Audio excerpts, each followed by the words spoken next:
मोहतशम सामीन हाज़रीन, जैसा कि आप सबके इल्म में है कि आज की मुनअक़िदा तकरीब बारगाह रिसालत मआब सल्लल्लाहु अलैहि वसल्लम में अपनी अक़ीदतों, इरादतों और महब्बतों का खिराज पेश करने के लिए इनेक़ाद पज़ीर है। मौसम रहमत रबीउल अव्वल शरीफ अपनी तमाम तरानाइयों के साथ जलवा फिराज है। कायनात का एक एक गोशा हुजूर के ज़िक्र की खुशबू से महक रहा है। कायनात में हमने इतना तज़किरा किसी का होते देखा नहीं जितना मेरे हुजूर का हो रहा है। मेरे इमाम ने कहा था, कान जिधर लगाइए तेरी ही दास्तान है। घर घर उन्हीं के तज़किरे हैं, हर लब पे उन्हीं की नातें हैं, हर ज़ुबान पे उन्हीं की बातें हैं। और अहले ईमान हुजूर के ज़िक्र से अपने क़ल्ब की तस्कीन का सामान करते हैं। हज़रत शेख महदी अल-फासी मुतालिउल मुसर्रात शरह दलाइलुल खैरात में लिखते हैं, हुजूर का ज़िक्र सुनकर जिस शख्स के कलेजे में ठंड नहीं पड़ती, उसके सीने में धड़कने वाला दिल किसी मोमिन का दिल ही नहीं है।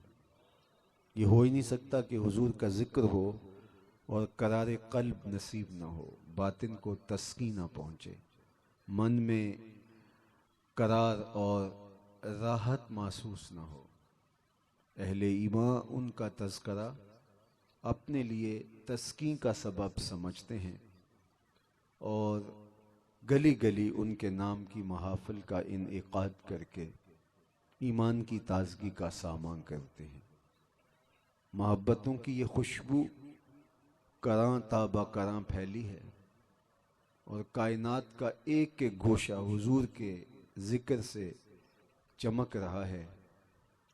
अहले ईमान इस शौक़ से, इस वारफ्तगी से, इस मोहब्बत से आका करीम अलैहिस्सलाम का तज़किरा करते हैं कि रूहें सरशार हो जाती हैं। हुजूर सदियों क़बल इस दुनिया में जलवागर हुए थे, लेकिन माहौल की शगुफ्तगियाँ बताती हैं जैसे कोई कल ही गुजर के गया हो। ज़मीं से आसमां तक, आसमां से लामकां तक है, कहाँ खोले थे गेसू यार ने, खुशबू कहाँ तक है। मोहब्बतों का अजीब समा है और अकीदतों के खूबसूरत रंग हैं। फ्रांस के कुछ गमाश्तों ने यह ख्याल किया, शायद हम पैगंबर रहमत सल्लल्लाहु अलैहि वसल्लम की अज़मतों को दिलों से निकालने की बदकारी कर सकें, और उन्होंने कुछ उल्टी टेढ़ी लकीरें तराश करके उन्हें पैगंबर हुस्न व जमाल के खाके करार दे दिया। लेकिन खाके तो खाकियों के होते हैं, जो पैकरे नूर हो उसके खाके कैसे तराशे जा सकते हैं। खाका तो दूर की बात है, मेरे महबूब का तो साया भी नहीं था। आली जनाब साया न दाश्तन, साया शख्स अज शख्स लतीफ़ तरस्त। हज़रत शेख अहमद फरमाते हैं, किसी शख्स का साया उस शय से ज़्यादा लतीफ़ होता है। जब जनाब रिसालत मआब सल्लल्लाहु अलैहि वसल्लम से लतीफ़ कायनात में शय ही कोई नहीं, साया चे माना दारत, तो साया क्या मफहूम रखता है। तो जिसका साया भी नहीं उसका सानी कहाँ, जिसका सानी और साया नहीं उसका खाका कैसे तराशा जा सकता है। कोई तसव्वुर आए, कोई ख्याल को तरतीब दें तो फिर आप कोई रंग बनाएं। यहाँ तो ख्याल बेबस हैं, यहाँ तो सोचें सोख्ता पाएं। जिन्होंने सारी जिंदगी हुजूर को देखा, जब उनसे पूछा गया, हजरत अमर बिन आस रदियल्लाहु ताला अन्हु से कहा कि हम आपसे मिलने आए हैं, तो वो दीवार की जानिब रुख करके रोने लगे। थोड़ी देर के बाद फिर आने वालों की तरफ रुख किया और कहा, लो सुइलत अन असिफहु मा अतक़तु, आने वालों अगर तुम मुझसे ये पूछने आए हो कि हुजूर कैसे थे। अल्लाह की कसम में हुजूर का हुलिया बयान करने की ताकत नहीं रखता। मेरे अंदर हिम्मत नहीं है, मेरे अंदर ताकत नहीं है कि मैं उनके वस्फ बयान करूं, जिन्होंने सारी जिंदगी देखा और जलवों के वफूद में रहे। वो भी कहते हैं कि हमारे बस का रोग नहीं है। तो और कौन है जो उनके नक्शे तराश सके? कौन है जो उनके खाके तराश सके? ये पता नहीं लकीरें तराश करके किसके खाके तराश रहे। उनके खाके तो तराशे जाने मुमकिन ही नहीं है। हुजूर अलैहिस्सलाम की खिदमत में एक दिन एक सहाबी आए और सैयदना अबू हुरैरा रज़ी अल्लाह ताला अन्हु से मरवी है, ये वो ज़माना था जब कुफ़ारे मक्का बहुत सब्बो शतम किया करते थे, गाली गलोच का बाजार गर्म कर रखा था। तो एक दिन उनमें से ही कुछ लोगों ने कहा, यार तुम तो अहले ज़ुबान हो, तुम तो जानते हो कि लफ्ज़ मोहम्मद सल्लल्लाहु अलैहि वसल्लम का माना क्या है। तो जब तुम जानते हो तो फिर तुम मोहम्मद कह के ऐब लगाते हो, तो ये बात समझ से बाहर है। जो अहले ज़ुबान ना हो तो वो ये बात करे तो बात समझ में आती है, लेकिन तुम तो जानते हो मोहम्मद का माना क्या है। अल्लज़ी युहमदु हमदन बाद हमदिन, मर्रतन बाद मर्रतिन, कर्रतन बाद कर्रतिन। मोहम्मद वो होता है जिसकी बार बार तारीफ की जाए, कलम टूट जाए तारीफ खत्म न हो, रोशनाइयां सूख जाएं तारीफ खत्म न हो, कागज खत्म हो जाएं तारीफ खत्म न हो, लिखने वाले की उम्र बीत जाए तारीफ खत्म न हो, तारीफ की अपनी तारीफ खत्म हो। मोहम्मद वो होता है जिसकी तारीफ फिर भी खत्म ना हो, बार बार तारीफ की जाए। तेरे औसाफ का एक बाब भी पूरा ना हुआ, जिंदगियां खत्म हुई और कलम टूट गए। ला युमकिनु सनाउ कमा कान हक्कुहु, बादज खुदा बुजुर्ग तुई किस्सा मुख्तसर। सारी जिंदगियां लगा दें लेकिन मोहम्मद वो होता है जिसकी तारीफ का हक अदा ना हो सके। सारी जिंदगियां लगे रहें लेकिन तारीफ का हक अदा ना हो सके। तो कहा, यार तुम तो अहले जुबान हो, तुम तो जानते हो कि इस लफ्ज का माना क्या है, और फिर तुम खुद कहते हो, ऐब लगाते हो। तो ये अजीब सी कहानी है। कोई कहे शहद मीठा नहीं होता, कोई कहे कि गुलाब में रंगत और जमाल नहीं, तो ये अजीब सी कहानी है। तो या तो गुलाब कहना छोड़ दो, या तो शहद कहना छोड़ दो, और या फिर उसके बारे में ऐब लगाना छोड़ दो। अजीब बात है, मोहम्मद भी कहते हो और ऐब भी लगाते हो। उन्होंने कहा ठीक है, आज के बाद हम मोहम्मद कहना छोड़ देंगे। तो उन्होंने मोहम्मद कहना तर्क कर दिया और अपने तौर पे उन्होंने एक नाम रख लिया, मुजम्मम। मुजम्मम का माना है बार बार मुजम्मत किया गया, माज़अल्लाह। तो उन्होंने ये लफ्ज बोल करके इहानत करना शुरू कर दी। सही बुखारी उठाइए, सहाबा हुजूर की खिदमत में हाजिर होकर अर्ज़ गुजार हुए, हुजूर वो मुजम्मम कह कह के गालियां देते हैं। तो आका करीम ने फरमाया, तुमने देखा नहीं अल्लाह ने कुरैश के मुंह को कैसे फेर दिया। यश्तमूना मुजम्ममन व यलअनूना मुजम्ममन व अना मुहम्मदुन। फरमाया वो किसी मुजम्मम को गालियां दे रहे हैं, मेरे रब ने मुझे मोहम्मद बनाया है। पता नहीं ये किसके खाके तराश रहे हैं। मेरे महबूब की तो मिसल ही मुमकिन नहीं है। मिसले ऊ दर आलमे मुकाम तसव्वुर नेज़। और इकबाल बोले खुदा ने वो सच्चाई, इकबाल बोले रुखे मुस्तफ़ा है वो आईना कि जिससा दूसरा आईना न किसी की बज़्म ख्याल में न दुकान आईना साज में। मुमकिन ही नहीं है। खुदा ने वो सच्चाई पन छड़िया जिहदे विच मुहम्मद नू टालिया सी। हसीना जमीला दा मुंह मोड़ दिता, मुहम्मद बना के कलम तोड़ दिता। वो पैकर तराशा, वो खूबसूरती दी, वो जमाल दिया। हजरत अबू हुरैरा बोले कल कमरे लैलतल बद्र लम अरा क़ब्लहु वला बादहु मिसलहु। क्या पूछते हो, 14वीं रात का चमकता हुआ चांद थे मेरे हुजूर। फिर कहा नहीं नहीं नहीं नहीं नहीं, हुजूर जैसा मैं पहले भी नहीं देखा, बाद में भी नहीं देखा। और हजरत हसन बिन साबित पास खड़े थे, बोले कैसे देखते, किसी माँ ने जन्म दिया होता तो देखते ना। आज तक किसी माँ ने ऐसा सोना जन्म ही नहीं दिया। अल्लाह अकबर। एक दिन हुजूर सैर करते करते बाहर तशरीफ ले गए। एक चरागाह में ऊंट चर रहे थे। एक सुर्ख रंग का ऊंट हुजूर को पसंद आ गया। बख्त उस ऊंट के जो हुजूर को पसंद आ गया। आपने वहां जो पड़ाव किए हुए लोग थे उनसे कहा ये ऊंट तुम्हारा है? उन्होंने कहा जी। फरमाया कि इसे बेचना चाहोगे? उन्होंने बेचना था या नहीं? हुजूर ने पूछा तो कहा जी बेचते हैं। मैं दिल वेचा, मैं जिगर वेचा, जे प्यारा मुहम्मद आ जावे। नहीं, मैं अपना सारा कर वेचा जे प्यारा मुहम्मद आ जावे सल्लल्लाहु अलैहि वसल्लम। कि जी हम बेचते हैं। कितने का? इतने का सौदा तय हो गया। फरमाया मैं ताजराना गरज से तो आया नहीं था कि कोई कीमत साथ लेके आता। मैं सैर करता इधर आ निकला, तुम्हारा ऊंट मुझे पसंद आ गया, तो अगर तुम मुझे ऊंट दे दो तो मैं अपने शहर जाके इसकी कीमत तुम्हें भेज देता हूँ। उन्होंने कहा मैं कोई इतराज नहीं। हुजूर ने ऊंट पकड़ा और चल दिए। जब तक हुजूर दिखाई देते रहे तो वो हुजूर को देखते रहे, और जब आका करीम आंखों से ओझल हो गए तो वो दिल पर हाथ रख के खड़े हो गए। देर तक इस हालत में रहे। जब सकते से बाहर आए तो एक दूसरे से पूछने लगे यार इस शख्स को जानते हो? उन्होंने कहा नहीं, हम तो नहीं जानते। जब किसी को नकद सौदा दिया जाए तो उसका अता पता पूछने की जरूरत नहीं होती, और जब आप किसी को उधार देते हैं तो या उसे जानते होते हैं या दरमियान में कोई जामिन होता है या कोई चीज गिरवी रख लेते हैं। तो कहा एक शख्स आया, कीमती ऊंट ले गया, तुम में से उसे जानता भी कोई नहीं, यार कोई पता ही पूछ लेता। एक बोला यार जब वो बातें करता था मुंह से फूल झड़ते थे। इज़ा तकल्लमा रुया कन्नूर यखरुजु मिन बैन सुनाया हो। यार मैं तो इसी मंजर में खो गया। एक बोला जब मुस्कुराता था सामने वाले पहाड़ों पे अक्स पड़ता था। इज़ा सुर्रा इस्तनारा वजहुहु। एक बोला यार मैं तो उसकी जुल्फों के पेचो खम में खो गया। एक ने कहा यार मैं तो उसकी आंखें ही देखता रह गया।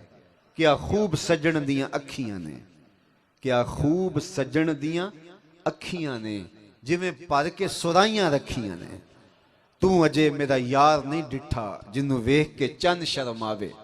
अद्धी राती दिन चढ़ जावे जियो रुख तो निकाब उठावे। ते जे ओ निकले सैर करन नू सारा गुलशन सीस नवावे अते धरती लिफ लिफ जावे। जे हथ फुल्लां विच रखदा हथ फुल्लां तो वध जावे। नैण नशीले मस्त रसीले विच सोहना कजल सुहावे। अख उगड़े ते इंज पिया जापे जिवें मैं खाना खुल जावे। तौबा तौबा हुस्न सजन दा चाल ना चली जावे। बिजली डरदी लिश्क ना मारे मता बेअदबी हो जावे। जे ओ खोले पेच जुल्फ दे अते राही राह भुल जावे। इल्म खुदा ने इना दिता अकला विच ना आवे। अकल खुदा ने इनी दिती इल्मा विच ना आवे। की एजाज नजर विच ओदी जो आवे विक जावे। खुल्क ओदे ने मोह लई दुनिया कोई विरला ही जान बचावे। आजम एडा सोना माही सानू किधरे नजर ना। उन्होंने कहा यार हम तो उसका जमाल ही देखते रह गए, उसकी खूबसूरती में खो गए, किसी को होश ही ना रहा कि उसका पता पूछ लेते। कहा यार जो भी हुआ वो अपने हुस्न का जादू जगा के अपने हुस्न का चिराग जला के ऐसा मबहूत कर गया तुम्हें कि तुम्हारा कीमती ऊंट हथिया के ले गया। जब उन्होंने ये कहा ना ऊंट हथिया के ले गया, तो इमाम जुर्कानी ने लिखा है कि अब तक खामोश बैठी काफिले के सरदार की बीवी ने खेमे का पर्दा सरकाया और इन बहस करने वालों से मुखातबत करते हुए कहा आना जामिना तुन ले सामाने जमालेकुम ला यगदिरु बिकुम। खबरदार उसके खिलाफ कोई बात की, अगर वो कीमत ना देने आया तो कीमत मुझसे वसूल कर लेना, मैं उसकी जामिना हूं। उन्होंने कहा अच्छा अच्छा तू उसे जानती है? कहा वल्लाह मैं भी नहीं जानती। तो कहा फिर तुम जमानत कैसे दे रही हो? कहा जब तुम सौदा कर रहे थे मैंने खेमे की ओट से उसका चेहरा देखा था, और इतने सोने चेहरे वाला कभी झूठ बोल ही नहीं सकता है। थोड़े लम्हे गुजरे थे कि हुजूर के गुलाम आ गए और कहा कि अहले काफिला कौन है जिनसे हमारे आका ने ऊँट खरीदा? उन्होंने कहा जी हम लोग हैं। कहा ये हुजूर ने तुम्हारी ज़ियाफत के लिए खजूरें भेजी और ये रही तुम्हारी कीमत। उन्होंने कहा कीमत तो बाद में लेंगे, हम तो खुद बिक गए हैं, हमें बता वो प्यारा रहता कहाँ है? उन्होंने कहा ये जो नखलस्तान खजूरों के झुंड दिखाई देते हैं यही डेरा है उस प्यारे का। इमाम जुर्कानी ने लिखा कि इस वफद का नाम वफद तारिक था, इसके सरबराह का नाम तारिक था। तो ये वफद तारिक यहाँ से उठा और जाके हुजूर के कदमों में बैठ गया। तेरी तक के अदामा में मुरीद हो गई। हुजूर का चेहरा देखा, फिर जानो दिल वार दिया और हुजूर की गुलामी अख्तियार कर ली।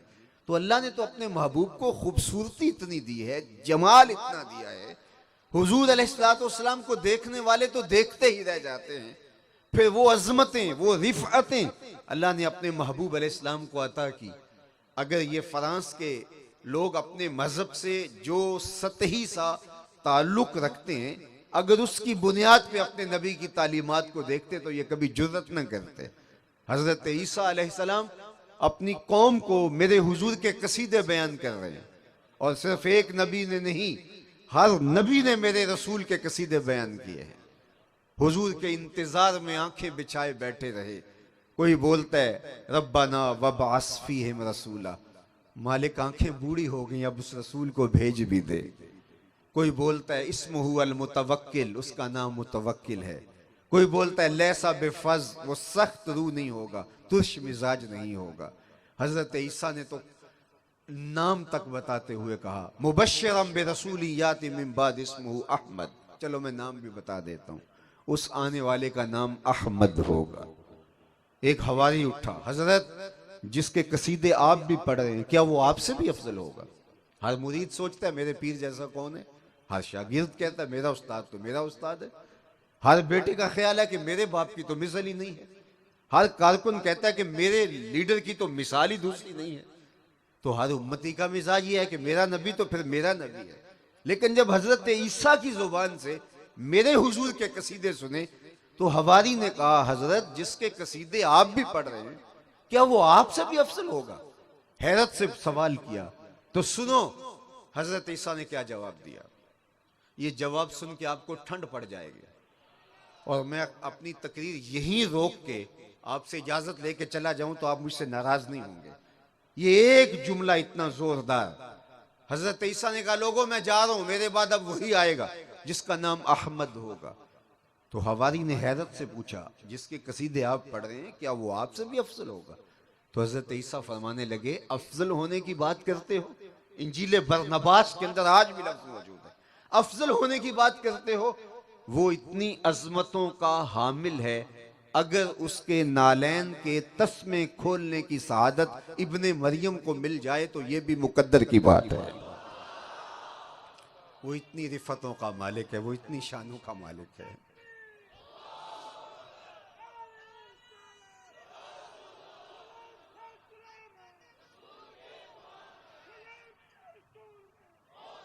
हमें नाज है, हमें नाज है, हम उस नबी के उम्मती हैं जिसके कसीदे रसूलों ने पढ़े हैं, नबी जिसके कसीदे पढ़ते रहे, नबी जिसका इंतजार करते रहे हैं, पैगंबरों की टीमें जिसकी मुंतजर रही हैं, वो जिसके नाम पर दाऊद ने नगमा सराई की, वो जिसके जिक्र पर शाह सुलेमान ने गदाई की, दिले यहया में रह गए अरमा जिसकी जियारत के, लबे ईसा पे आए बाज जिसकी शान रहमत के, जो बन के रोशनी फिर दीदाए याकूब में आया, जिसे यूसुफ ने अपने हुस्न की नए रंग में पाया, नदानम आंगुले खंदा चिरंगो बुदारत के मुर्गे हर चमने आरज़ुए उदारत।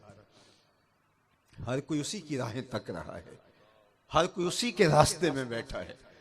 नस्तूरा राहब से पूछिए, बुहैरा राहब से पूछिए, हजरत सलमान फारसी से पूछिए, 350 साल जिंदगी पाई है हजरत सलमान फारसी ने। एक मजूसी के बेटे हैं, अपने बागों में सैर के लिए जाते हैं, रास्ते में एक राहब का कुटिया है, उसके पास उठने बैठने लगे, उसकी बातों से खुशबू आई तो वहां जमने लगे।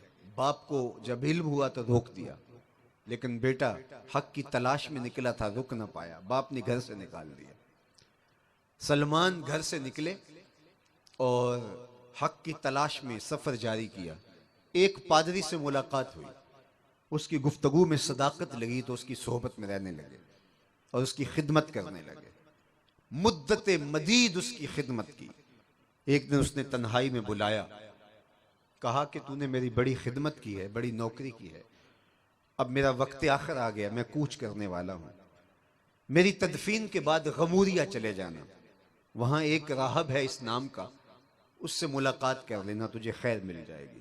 कहते हैं वो वाकई 2-3 दिन बाद इंतकाल कर गया। तदफीन के बाद मैं गमूरिया आ गया और उस निशानी का शख्स मुझे मिल गया। मैंने उसकी खिदमत में अपने आप को वक्फ कर दिया और एक मुद्दत उसकी खिदमत करता रहा। वो वाकया खुदा रसीदा शख्स था। एक दिन उसने मुझे तन्हाई में बुला के कहा कि तूने उस पादरी की भी बड़ी खिदमत की और अब मेरी भी खिदमत की, अब मेरे कूच के लम्हे भी करीब आ गए, अब कोई ऐसा ईसाइयत में शख्स नहीं रहा जिसके पास मैं तुझे भेज सकूं, लेकिन नबी आखिर ज़मां के ज़हूर का वक्त आ गया है, इसलिए मेरे इंतकाल के बाद तू यसरब चले जाना, तुझे उस नबी का दामन नसीब हो जाएगा। कहते हैं मैंने उसको कहा कि मैंने बड़ा सफ़र काटा है, घर छोड़ा, माँ बाप, वतन मालूफ और आबाद माहौल, बागात तरक किए और फिर पादरी की खिदमत की, फिर आपकी नौकरी की, तो मेरा सफ़र मुख्तसर होना चाहिए। और दूसरी बात कि कहीं ऐसा ना हो कि मैं कहीं धोखा ना खा जाऊं, कोई मुद्दई मुझे अपने जाल में ना फांस ले, तो मुझे कोई ऐसी निशानी बताएं कि मैं मकसूद तक पहुंच जाऊं। उसने कहा 3 निशानियां हैं। एक निशानी तो यह है कि वो नबी आखिर ज़मां सदका कबूल नहीं करेगा। दूसरी निशानी यह है कि वो हदिया रद्द नहीं करेगा। तीसरी निशानी यह है कि उसके 2 कंधों के दरमियान मोहर नबूवत होगी।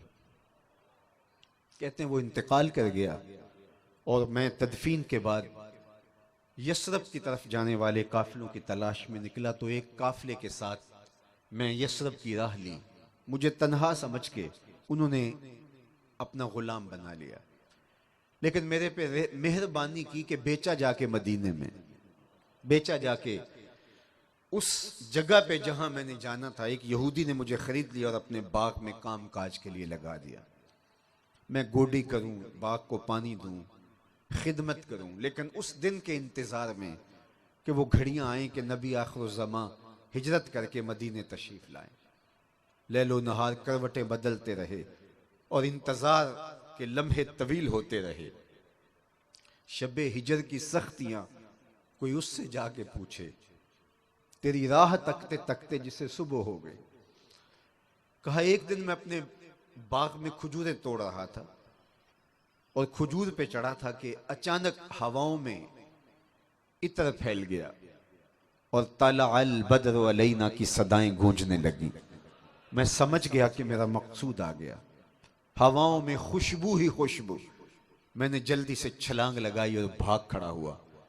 मेरे आका ने समझा शायद गुलाम भाग गया, तो उसने दौड़ के मुझे पकड़ लिया। तो मैंने उसको कहा कि मैं भागा नहीं हूं, मैं गुलाम तेरा ही हूं, लेकिन दिल नौकर किसी और का है। मैंने खजूरें सदके की नीयत से साथ ले ली थी और हुजूर की खिदमत में पहुंचा और जाके पेश की। फरमाया हम नबी सदका कबूल नहीं किया करते। कहा एक निशानी भी पूरी हो गई और हुजूर का चेहरा सबसे बड़ा निशान था। मैं बेताबी में था कि लेकिन मैं ये सोच रहा था अच्छा निशानियां पूरी हो ही लें। फिर चंद दिन डाल के फिर गया और मैं खजूरें ली और नियत हदिया की थी और जाके मैंने पेश की। फरमाया हाँ हम हदिया कबूल कर लेते हैं। अब तीसरी निशानी पूरी होने में देर लग रही थी, मौका नहीं मिल रहा था। एक दिन करम हुआ कि हुजूर मेरे बाग में तशरीफ ले आए और आका करीम ने अपनी चादर अपने मुबारक कंधे पे डाली थी और हवा चल रही थी और मैं हुजूर के पीछे पीछे होता था। मेरी आरज़ू ये थी कि कोई हवा का तेज झोंका आए और चादर हटे और मैं मोहर नबूवत की ज़ियारत कर लूं। आका करीम मेरे इरादा एक कल्ब से आगाह हुए। फ़अल का इलैया रिदाअहु, हुजूर ने चादर उतार के मेरी जानब फेंकी और अपनी कमर को खम दे के मेरी जानिब करते हुए फरमाया उन्जुर इला मा उमिरता बिही, उस पादरी ने जो बताया था देख ले।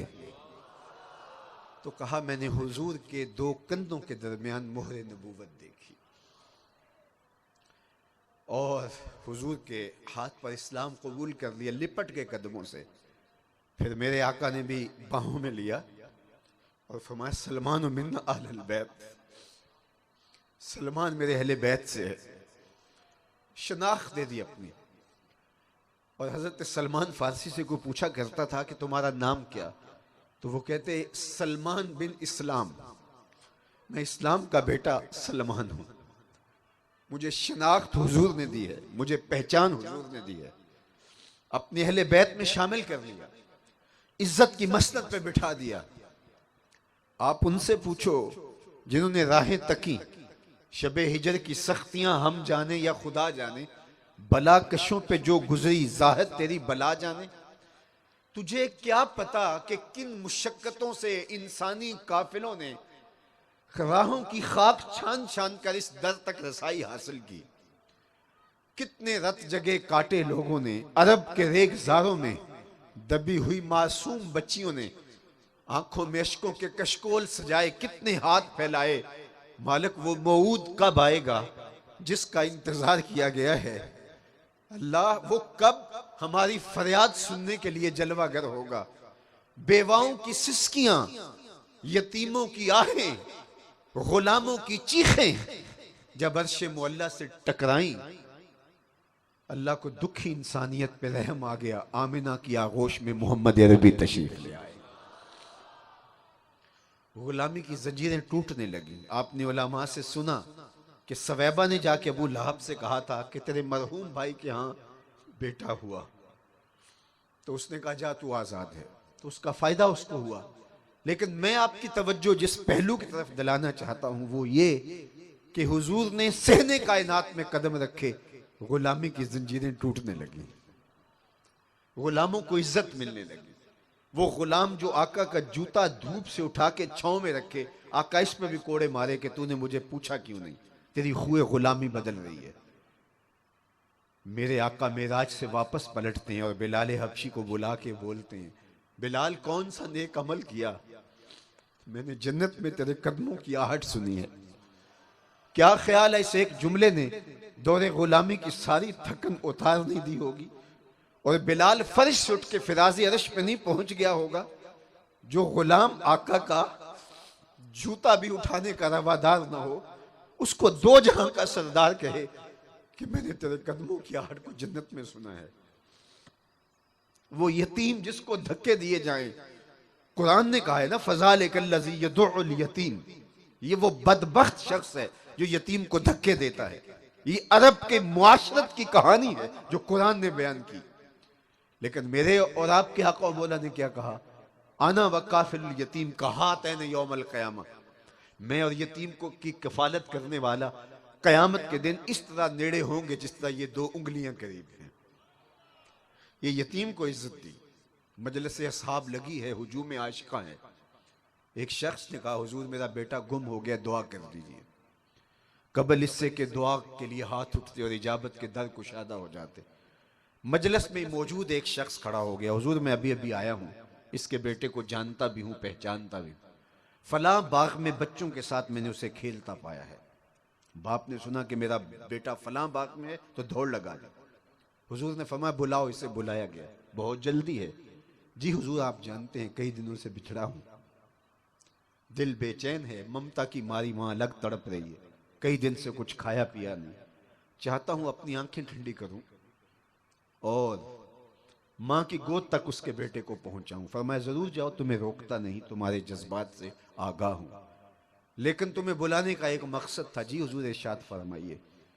फरमाया जब बाग किनारे जाओ और बच्चों के साथ अपने बेटे को खेलता हुआ पाओ तो उसको बेटा बेटा कह के आवाजें ना देने लग जाना, उसको नाम से पुकारना जो तुमने रखा हुआ है।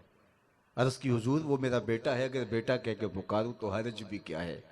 फरमाया नाम भी तो तुमने रखा है, उस नाम से पुकारना। जी हुजूर तामील इरशाद होगी, लेकिन उसको मैं बेटा कह के क्यों नहीं पुकार सकता।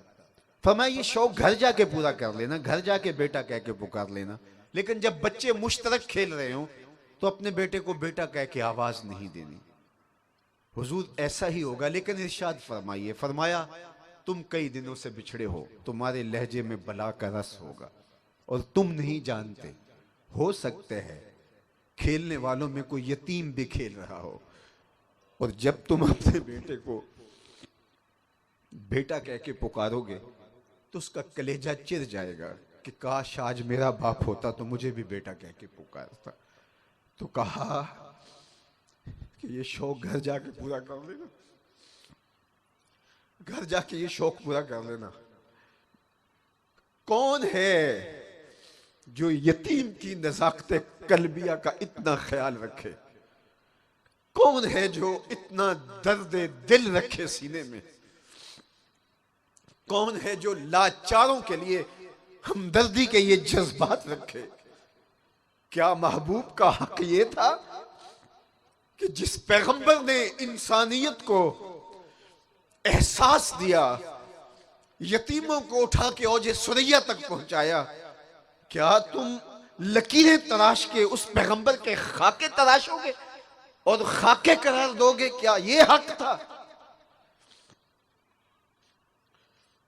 मेरे हुजूर ने जो दीन दिया, उस दीन में यहां तक फरमाया कि बेवा के सामने अपनी बीवी से मुलातफत का इजहार न करो, उसे शौहर याद आएगा। यहां तक फरमाया अपने गोश्त की खुशबू से गरीब हमसाए को तकलीफ न दो। चूंकि फरमाया कि या तो थोड़ा सा पानी ज्यादा डाल लो, शोरबे की प्याली गरीब के घर भी भेज दो, और अगर तुम ऐसा नहीं कर सकते तो ऐसे जाविये में या ऐसे वक्त में वो गोश्त पकाओ कि उस गोश्त की महक गरीब तक न पहुंच पाए। अगर बच्चे जिद कर बैठे, महक पहुंच गई, तो उन बिलकते बच्चों के आंसू कौन पूछेगा? वो क्या किसी ने कहा था ना, दोपहर को सुला देती है बच्चों को वो इस डर से, दोपहर को सुला देती है बच्चों को वो इस डर से गली में फिर खिलौने बेचने वाला ना आ जाए। लेकिन हमने देखा, हम अपने रवैयों से लोगों के लिए अजियत बनते हैं। हमें तो यह भी कहा गया आप हज या उम्रा करके आए, तो वो लोग जो बेचारे बहुत गरीब हैं और उनके पास इस्तात नहीं है, तो उनको भी ज्यादा बातें ना सुनाएं, उनका दिल दुखी होगा, तड़प उनकी बढ़ जाएगी, लेकिन रास्ता नहीं मिलेगा। तुम अपने हज की बातें, अपने उम्रे की बातें गरीबों में बैठ के ना करो, और तुम अपनी गाड़ियों के तबसरे करते हो, तुम अपने बंगलों की कहानियां गरीबों में बैठ के करते हो, तुम करोड़ों और अरबों की बातें छेड़ लेते हो गरीबों में। किसी ने कहा था कि गरीब अमीर लोग आसाइश ना छोड़े, भले ना छोड़े, लेकिन नमाइश छोड़ दें तो गरीबों की जान सौखी हो सकती है। हमारे देहातों में एक रस्म पाई जाती है, शायद आपके इलाके में भी हो, रस्म विखाला, और वो ये है कि जब हम बेटी की शादी करते हैं तो उसका जहेज चारपाइयों पे बिछा देते हैं, और फिर एक औरत जाके मोहल्ले में पैगाम दे करके आती है कि हमारी बेटी का जहेज देख जाओ। फिर मोहल्ले की औरतें जहेज देखने आती हैं। यार, दिया तो हमने अपनी बेटी को है, लेकिन लोगों को क्यों दिखला रहे हैं? सिर्फ दाद वसूल करने के लिए। अगले दिन चौपालों में, तंदूरों पे, बैठकों में, गलियों में, बाजारों में, घरों में तबसरे होंगे, सेठ साहब ने, फलां साहब ने, मलक साहब ने, चौधरी साहब ने कमाल कर दिया, अपनी बेटी को बड़ा जहेज दिया। ठीक है, दाद मिल गई, तुम्हें दाद वसूल हो गई, लोगों ने भी वाह वाह के डोंगरे बरसा लिए, लेकिन तुमने ना सोचा कि तुम्हारी बेटी का जहेज देखने के लिए उस मजदूर की बेटी भी आई जो बुढ़ापे के बावजूद मजदूरों वाले अड्डे पे जाके बैठता है और उसे बूढ़ा समझ के कोई कबूल नहीं करता, और वो रोटी का डब्बा रोटी बांध करके साथ ले गया होता है, और वो लपक लपक के आने वालों को कहता है मुझे 10 रुपए कम दे देना, मुझे ले जाओ, लेकिन उसे कोई कबूल नहीं करता। ये बूढ़ा क्या काम करेगा? और जब दोपहर चमकने लगती है तो वो मायूस हो जाता है, तो वही डब्बा लटकाए हुए घर वापस पलटता है। किसी के पास पैमाना है, तराजू है, जो उसके वजनों के बोझ को, उसके पांव के बोझल, उसके बोझल पांव का वजन कर सके? कितना मुश्किल होता है उसका घर पलटना और घर की दहलीज अबूर करना और अपनी बीवी और बेटियों का सामना करना। और घर के अंदर जब वो दाखिल होता है तो घर की दहलीज पे बूढ़ी होने वाली बेटी, जिसकी उम्मीदें पहले ही टूट रही होती हैं, शिकस्त और रेख का शिकार हो रही होती है, वो जब अपने बाप को आज भी खाली आता देखती है तो कोई उसके जज्बात को नाप सकता है? तुम्हारी बेटी का जहेज देखने के लिए उस मजदूर की बेटी भी आई। तुमने तो दाद वसूल कर ली, लेकिन उसके रिश्ते हुए जख्मों पे फाहा कौन रखेगा? तारा टूटता सब ने देखा, ये ना देखा एक ने भी, किसकी आंख से आंसू टपका, किसका सहारा छूट गया। तो मेरे हुजूर ने जो दीन दिया, उस दीन में कहा कि यतीम के सामने अपने बेटे से भी मुलातफत का इजहार नहीं करना, उसको बेटा कह के भी ना पुकारो, उससे लाड प्यार भी ना करना, घर जाके कर लेना, ताकि कहीं यतीम को अपना बाप ना याद आने लग जाए। ये मेरे हुजूर का दिया हुआ दीन है, ये मेरे हुजूर की दी हुई शरीयत है। साहिबो हुजूर के मिलाद में आने वालों, अपने रवैयों पे ज़रूर गौर करना। हमारे किसी अमल की वजह से हमारा हमसाया, हमारा रिश्तेदार, हुजूर का कोई गुलाम दुखी तो नहीं हो रहा। मत नमाइशी जिंदगी में लोगों के कलेजे चीरो, अपनी जिंदगी को मुरत्तब करो, खूबसूरत करो। नफ्स के गुलाम ना बनो, रसूलुल्लाह के गुलाम बनो। ख्वाहिशात की जिंदगी ना गुजारो, रसूलुल्लाह की अताअत की जिंदगी गुजारो। अपनी जिंदगी को इस तरह हुजूर के मोहब्बत के सांचे में ढाल दो कि तुम्हें बताना ना पड़े कि तुम मुसलमान हो, हुजूर के गुलाम हो। मेरे उस्ताद फरमाया करते थे, ना किसी को पूछना पड़े, ना तुम्हें बताना पड़े। तुम्हारी वज़ाकता, तुम्हारा तर्ज जिंदगी, तुम्हारा अंदाज़े मुआशरत ऐसा होना चाहिए, तुम दूर से चले आ रहे हो, लोग पहचान के कहें वो देखो मोहम्मद अरबी का गुलाम आ रहा है। नूर आंखों पे तो चेहरों पे उजाले होंगे, मुस्तफ़ा वालों के अंदाज निराले होंगे। दुनिया में भी उनके दम से मुकद्दर चमका, महशर में भी उनकी रहमत के हवाले होंगे। आइए मैं और आप अहद करें कि जिएंगे तो हुजूर के लिए, मरेंगे तो हुजूर के लिए। अपनी जिंदगी की एक एक सांस हुजूर के नाम कर देंगे। हुजूर की पसंद नापसंद हमारी पसंद नापसंद होगी, और ये मोहब्बत का तकाजा है। मोहब्बत खाली खोली खोली नारों का नाम नहीं है। नारे भी आपकी अकीदतों के इजहार का एक रंग हो सकता है, लेकिन अगर अमल उसकी नफी कर रहा हो तो फिर हमारे ये सब कुछ फजूल और लायानी नजर आने लग जाते हैं। इसलिए हमें अपनी सारी जिंदगियां हुजूर के नाम लगानी चाहिए, और हुजूर की पसंद और नापसंद का हमें जो है वो आशिक की मोहब्बत का तकाजा ये है कि वो महबूब के चेहरे से पढ़ लेता है कि क्या महबूब की ख्वाहिश है और महबूब की मर्जी और रिजा क्या है। मदीनातुल मुनव्वरा की एक गली से हुजूर गुजर रहे थे, तो वहां एक ऐसा मकान बन रहा था जिस तर्ज तामीर को हुजूर पसंद नहीं करते थे। तो आका करीम ने रोक के कहा, यह किसका है? कहा फला अंसारी का।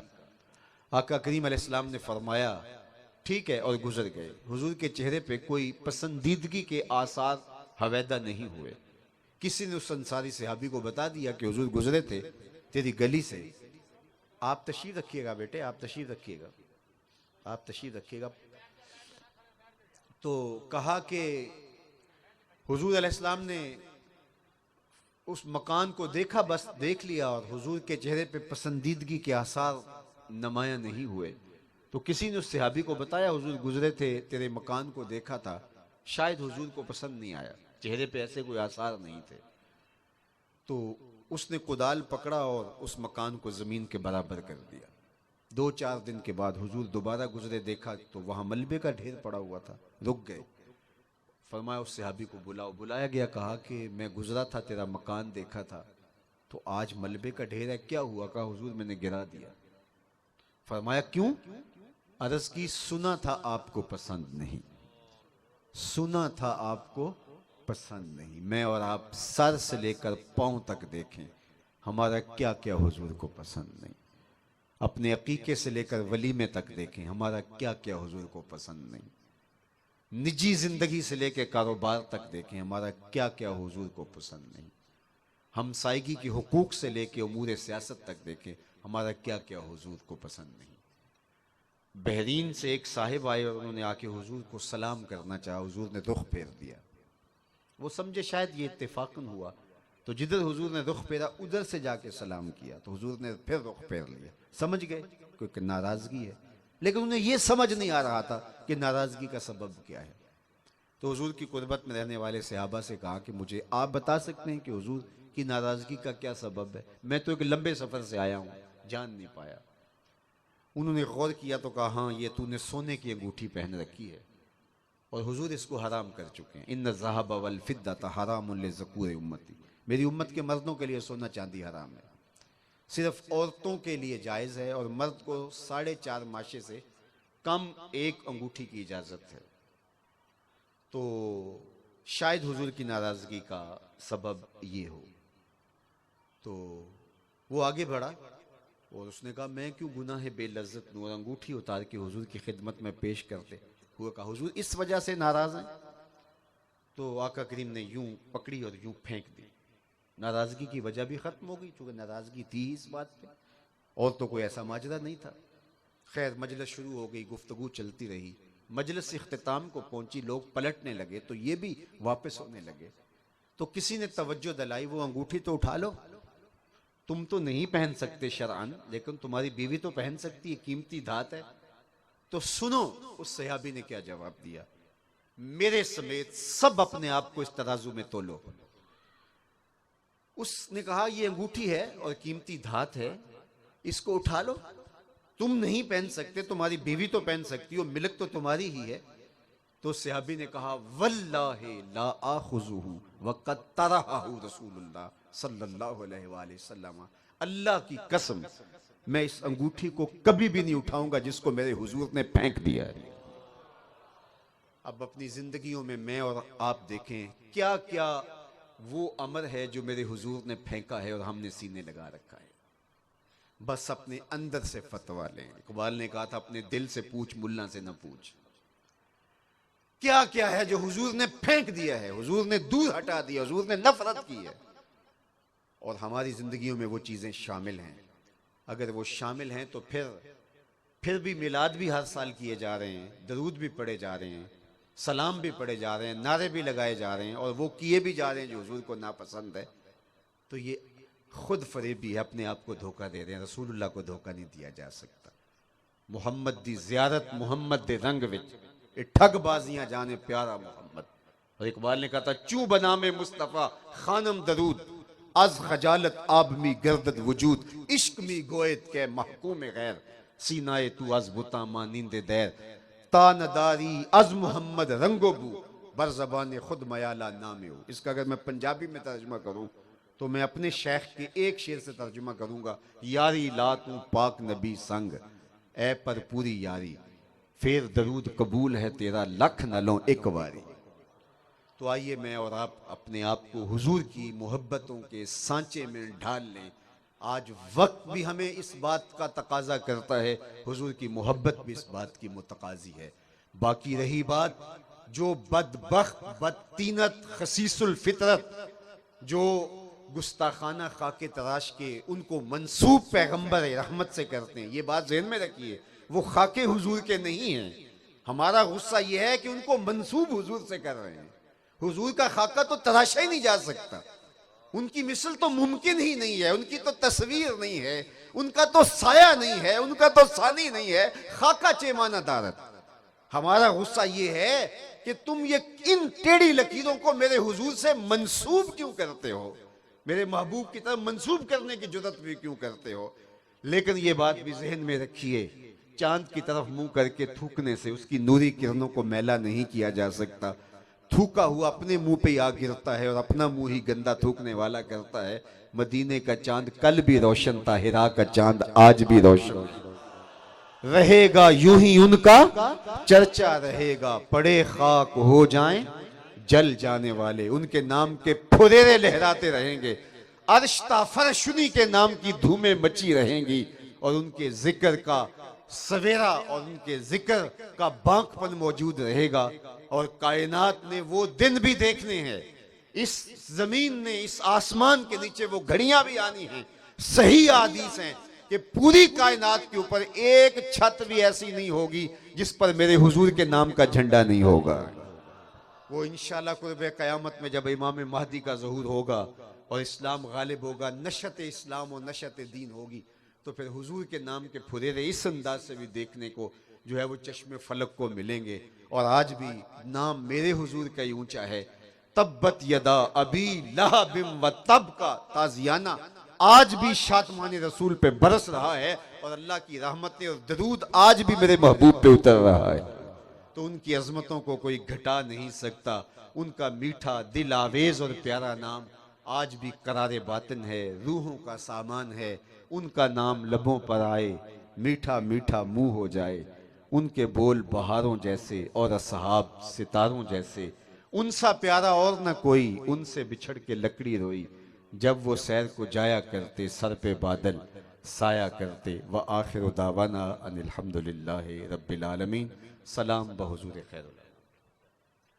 आप अपनी जगहों पे तशरीफ़ रखिएगा। जो इस गरज से आए हैं, 3 मरहले हैं। पहला तजदीद ईमान का है, उसमें तो तमाम लोग शामिल हों।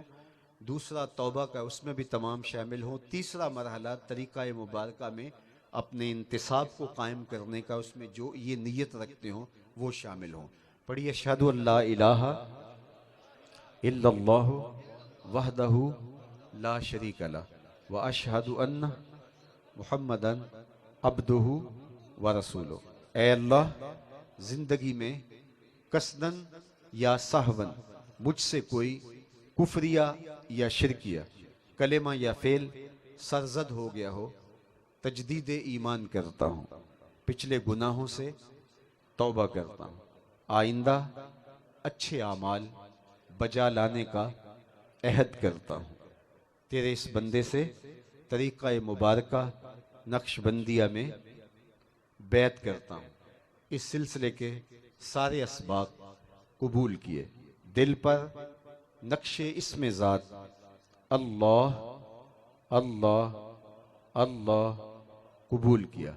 आमीन बेहुरमते ताहा व यासीन। वस्सलामु अलैकुम व रहमतुल्लाह।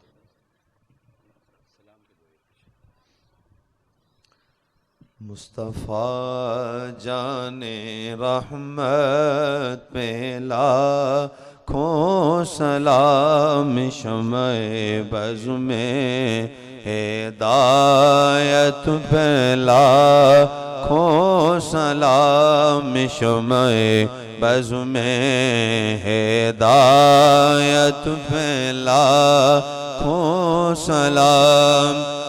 जी सुहानी घड़ी चमका तैबा का चाँद, जी सुहानी घड़ी चमका तैबा का चाँद, उस दिन अफरोज़े सात फैला हो सलाम। मुस्तफ़ा जाने रहमत लाखो सलाम, शम्ए बज़ में हिदायत फैला हो सलाम। हाथ जिसे उठा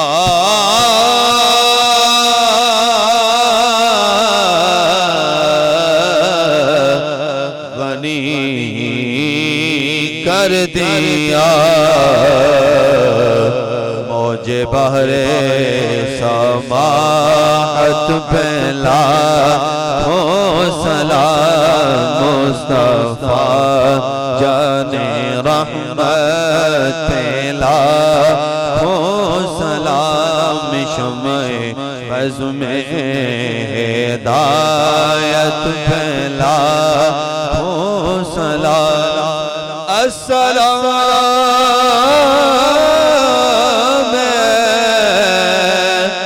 गुलशन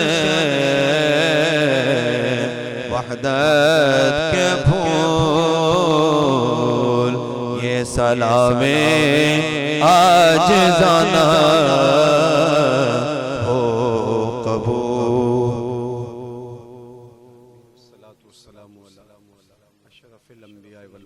अल्लाह उठे हुए हाथ कभी खाली ना मोड़े जाएं, फैली हुई झोलियाँ हमेशा रहमतों से भर दी जाएं, वक्त की बहारें मकसूम हों, अपनी पनाहों का हिसार दिया जाए, आबरू भरी ज़िंदगी से नवाजा जाए।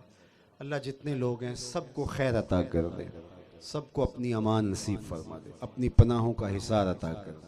आज की इस मजलिस रहमत का एक एक लम्हा, एक एक साअत कबूल फरमा और इनको वापस घरों में जाने से पहले पहले इस इज्तिमा की बरकतें नसीब फरमा, बल्कि इस इज्तिमा की बरकतें इनके पहुँचने से पहले इनके घरों तक पहुँचा दे।